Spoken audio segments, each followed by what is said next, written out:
সালামু আলাইকুম রহমতুল্লাহি ওয়া বারাকাতুহু। হে আমার প্রিয় বন্ধু মহোদয়, অযোধ্যায় বাবরি মসজিদ ও রাম মন্দির নিয়ে খুবই গুরুত্বপূর্ণ অত্যন্ত পাওয়ারফুল ভিডিও আপনাদেরকে দেখাতে চলেছি। আমি আপনাদের কাছে করজোরে নিবেদন করছি, অনুগ্রহ করে প্রকৃতি সত্য জানতে ভিডিওটি অবশ্যই শেষ পর্যন্ত মনোযোগ দিয়ে শুনবেন। সত্য উন্মোচন করতে সোশ্যাল মিডিয়ায় বেশি শেয়ার করে সকলকে এই ভিডিওটি দেখার সুযোগ করে দেবেন। আর হ্যাঁ, ইসলামিক ভিডিও ও নতুন খবর দেখতে চ্যানেলটি সাবস্ক্রাইব করে পাশে থাকবেন। सुप्रीम कोर्ट के नाइंसाफी जो हुई, इस नाइंसाफी के खिलाफ इंटरनेशनल कोर्ट ऑफ जस्टिस में इसको प्रेजेंट करना चाहिए और इंसाफ की जिद्दोजहद को जारी रखना चाहिए। ये तमाम हिंदुस्तान के 25 करोड़ मुसलमानों का नहीं बल्कि हिंदुस्तान का हर इंसाफ पसंद आदमी का ये नारा है और इसका अगर मुंह तोड़ जवाब देना है और इस नाइंसाफी को इंसाफ में बदलना है तो मैं मुस्लिम पर्सनल बोर्ड के मुअस्सिस सदर मौलाना मोहतरम राबे हसन नदवी साहब क़िबला से ये दरख्वास्त करूँगा, एक फ़ैसला लें और इंटरनेशनल कोर्ट ऑफ जस्टिस में इस केस को प्रेजेंट करें। हम कोई तशद्दुद नहीं चाहते मुल्क में, हम अमन चाहते, लेकिन इंसाफ की लड़ाई तो लड़ना पड़ेगा। बाबरी मस्जिद के मुकदमे पे तवील बहस होगी, मुस्लिम क़ियादत के रोल पे बहस होगी, बाबरी मस्जिद की खुदवाई किसने करवाया, क्यों करवाया, ये लंबी बहस है और तमाम बातों में जाना नहीं है। अब मुतालबा ये है कि इंटरनेशनल कोर्ट ऑफ जस्टिस को जाना बेहद ज़रूरी है और हमारा इख्तियार है, हमारा जमहूरी हक़ है।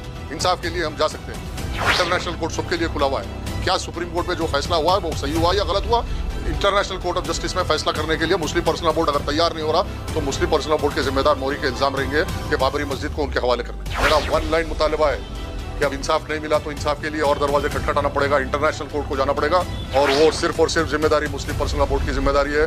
अगर मुस्लिम पर्सनल बोर्ड के लोग इंटरनेशनल कोर्ट ऑफ जस्टिस में जाके इंसाफ की जिद्दोजहद नहीं कर रहे तो वो मौरी के इल्ज़ाम रहेंगे। इस सुप्रीम कोर्ट के नाइंसाफी जो हुई, इस नाइंसाफी के खिलाफ इंटरनेशनल कोर्ट ऑफ जस्टिस में इसको प्रेजेंट करना चाहिए और इंसाफ की जिद्दोजहद को जारी रखना चाहिए। ये तमाम हिंदुस्तान के 25 करोड़ मुसलमानों का नहीं बल्कि हिंदुस्तान का हर इंसाफ पसंद आदमी का ये नारा है। आज हमारे साथ दलित, हरिजन, गिरिजन, पिछले तबके के और कई आला तबके के में रहने वाले इंसाफ पसंद लोग आज हमारे साथ हैं। ये मुट्ठी भर संघ परिवार हिंदुस्तान में जो फासिज्म चला रहा और इसका अगर मुंह तोड़ जवाब देना है और इस नाइंसाफी को इंसाफ में बदलना है तो मैं मुस्लिम पर्सनल बोर्ड के मुअस्सिस सदर मौलाना मोहतरम राबे हसन नदवी साहब क़िबला से ये दरख्वास्त करूँगा कि एक फ़ैसला लें और इंटरनेशनल कोर्ट ऑफ जस्टिस में इस केस को प्रेजेंट करें। हम कोई तशद्दुद नहीं चाहते मुल्क में, हम अमन चाहते, लेकिन इंसाफ की लड़ाई तो लड़ना पड़ेगा और यहाँ अमन के नाम पर हो या तशद्दुद के नाम पर हो डराया जाएगा और हमको इंसाफ लेने में नहीं जाएगा तो मैं समझता हूँ ये हमारी कमज़ोरी है। बाबरी मस्जिद के मुकदमे पे तवील बहस होगी, मुस्लिम क़ियादत के रोल पे बहस होगी, बाबरी मस्जिद की खुदवाई किसने करवाया, क्यों करवाया, ये लंबी बहस है। अब तमाम बातों में जाना नहीं है। अब मुतालबा ये है कि इंटरनेशनल कोर्ट ऑफ जस्टिस को जाना बेहद ज़रूरी है और हमारा इख्तियार है, हमारा जमहूरी हक़ है। इंसाफ के लिए हम जा सकते हैं, इंटरनेशनल कोर्ट सबके लिए खुला हुआ है। क्या सुप्रीम कोर्ट में जो फैसला हुआ है वो सही हुआ या गलत हुआ, इंटरनेशनल कोर्ट ऑफ जस्टिस में फैसला करने के लिए मुस्लिम पर्सनल बोर्ड अगर तैयार नहीं हो रहा तो मुस्लिम पर्सनल बोर्ड के जिम्मेदार मौरी के इल्ज़ाम रहेंगे कि बाबरी मस्जिद को उनके हवाले करने। मैं खुलेआम कह रहा हूँ और मैं एक अवामी मूवमेंट चलाऊँगा और ये तहरीक मरहूम गाज़ी मिल्लत ने बाबरी मस्जिद के लिए बेशुमार कुर्बानियाँ दी है। इस तहरीक के लोगों ने मुसलसल उस मसले को ज़िंदा रखा। ये लड़ाई किसी मज़हब और मज़हब के ख़िलाफ़ नहीं है, ना किसी हिंदू के ख़िलाफ़ है, ना किसी। आज जो फैसला दिया गया खुदवाई की बुनियाद पे, आस्था की बुनियाद पे दिया गया, कल इस मुल्क में ना कोई गिरजाघर हो या कोई गुरुद्वारा हो या मस्जिद हो महफूज नहीं है। इस फैसले के बाद संघ परिवार कहीं पे भी ऐसी ही साजिश करेगा, कल गोल्डन गुरुद्वारा तोड़ा देगा, कल दिल्ली की जामा मस्जिद तोड़ा देगा, कल ईसाइयों के गिरजाघर तोड़ा देंगे, खुदवाई करेंगे, फर्जी शवाहिद निकालेंगे और शवाहिद की बुनियाद पे किसी मंदिर होने का दावा करेंगे। अगर इस सिलसिले को बंद करना है और संघ परिवार का जो ऐलान है कि मुल्क में 30,000 मसाजिद को मनादिर में तब्दील करेंगे, उसका आगाज़ ये फैसला सुप्रीम कोर्ट का उनको तक़वियत बख्शेगा। हर जगह पर अब निचली अदालत में लेके लोअर कोर्ट से लेके किसी अदालत के अंदर सुप्रीम कोर्ट की एक रूलिंग डालना और किसी मजहबी इबादत गाहों की खुदवाई करना और खुदवाई की बुनियाद पे मिल्कियत का दावा करना। अगर ये चलेगा तो इस मुल्क में दहशतगर्दी को बढ़ावा मिलेगा, आतंकवाद को बढ़ावा देगा, इस मुल्क की सालमियत को खतरा है, इस मुल्क की इंटीग्रेशन को खतरा है, इस मुल्क में समाजियत खत्म हो जाएगी, इस मुल्क में कोई चीज़ बाकी नहीं रहेगी। अगर आज मुस्लिम पर्सनल बोर्ड के जिम्मेदारों ने जिम्मेदारी ली थी कि बाबरी मस्जिद का मुकदमा हम लड़ेंगे, तो अभी जिम्मेदारी ख़त्म नहीं हुई, अभी उनकी जिम्मेदारी बाकी है। इंटरनेशनल लॉ है, इंटरनेशनल कानून है, इंटरनेशनल कोर्ट है, इंसाफ के लिए लड़ा जा सकता है। मैं तमाम इंसाफ पसंद लोगों की जानिब से और मजलूम मुसलमानों की जानिब से मैं ये मुतालबा करता हूँ कि मुस्लिम पर्सनल लॉ बोर्ड जो हमारा मरकजी इदारा है हिंदुस्तान में, जिसमें बड़े दानिशमंद लोग हैं और बिलखुसूस बैरिस्टर होने की हैसियत से असदुद्दीन साहब किबला, जो कानून इंटरनेशनल पढ़ के आए लंदन में, उनको मैं समझता हूँ पूरी तरीके से वाकिफ होंगे इंटरनेशनल लॉ और इंटरनेशनल खवानीन से कि इंसाफ की लड़ाई के लिए चलो कल सुप्रीम कोर्ट में नहीं लड़े बाबरी मस्जिद का केस, कम से कम इंटरनेशनल कोर्ट में तो लड़ो, इंटरनेशनल कोर्ट में लड़ो। अब यहाँ ठहर के जो गुफ्तगू कर रहे हैं, ये गुफ्तगू कोई काम को आने वाली गुफ्तगू नहीं है। मेरा वन लाइन मुतालबा है कि अब इंसाफ नहीं मिला तो इंसाफ के लिए और दरवाजे खटखटाना पड़ेगा, इंटरनेशनल कोर्ट को जाना पड़ेगा, और वो सिर्फ और सिर्फ जिम्मेदारी मुस्लिम पर्सनल लॉ बोर्ड की जिम्मेदारी है। अगर मुस्लिम पर्सनल लॉ बोर्ड के लोग इंटरनेशनल कोर्ट ऑफ जस्टिस में जाके इंसाफ की जिद्दोजहद नहीं कर रहे तो वो बोरी का इल्जाम रहेंगे। आज सुप्रीम कोर्ट के उस फैसले पे तमाम मीडिया से मेरी गुजारिश है कि आप 1994 24 अगस्त का जजमेंट श्री वेंकटचलैया के जजमेंट निकालिए नेट से। उस जजमेंट में वाज़े तौर पे कह दिया गया था, उस जजमेंट के खिलाफ में ये जजमेंट आया, तो अब सुप्रीम कोर्ट के दो जजमेंट आ गए। एक जजमेंट बोल रहा है कि खुदवाई की बुनियाद पे फैसला नहीं होता, और एक जजमेंट हो जा रहा है कि खुदवाई की बुनियाद पे जजमेंट। यहाँ सुप्रीम कोर्ट को चैलेंज है, ना उनकी अथॉरिटी को चैलेंज है, बल्कि यहाँ कॉन्स्टिट्यूशन को गलत तरीके से पेश करके फैसला किया जा रहा, उस पर बहस हो रही है, उस पर मुबाहिजा हो रहा है। और इसको ये तरतीब नहीं दिया जाना चाहिए कि हम सुप्रीम कोर्ट को चैलेंज कर रहे हैं या अदलिया को चैलेंज कर रहे हैं। ना अदलिया को चैलेंज कर रहे हैं, ना कॉन्स्टिट्यूशन को, बल्कि हम चाह रहे हैं कि कॉन्स्टिट्यूशन के मुताबिक हमको फैसला दो। जो फैसला नहीं मिला, और इंशाल्लाह इंसाफ के दरवाजे खुले हैं, इंटरनेशनल कोर्ट ऑफ जस्टिस है, अब एक कदम आगे बढ़ना ही होगा। और इस मुल्क में इंसाफ को कायम करने के लिए इक़वामी सतह पर जाना पड़ेगा। अल्लाह के घर का मसला है, दुनिया के हम हर कोने में जिद्दोजहद करेंगे।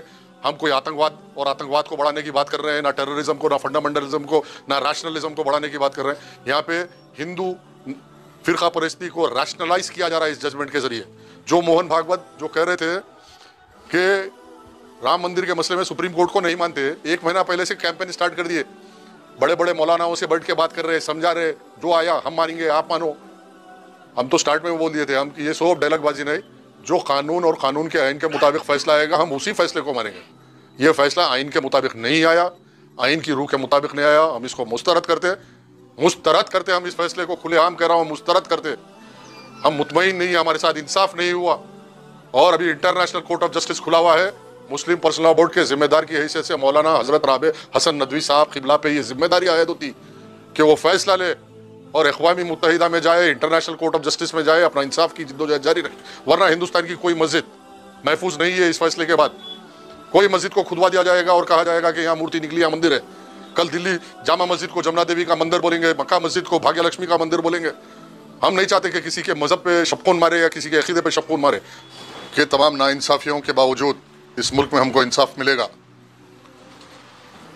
और जब ये पहली शरंगेजी हुई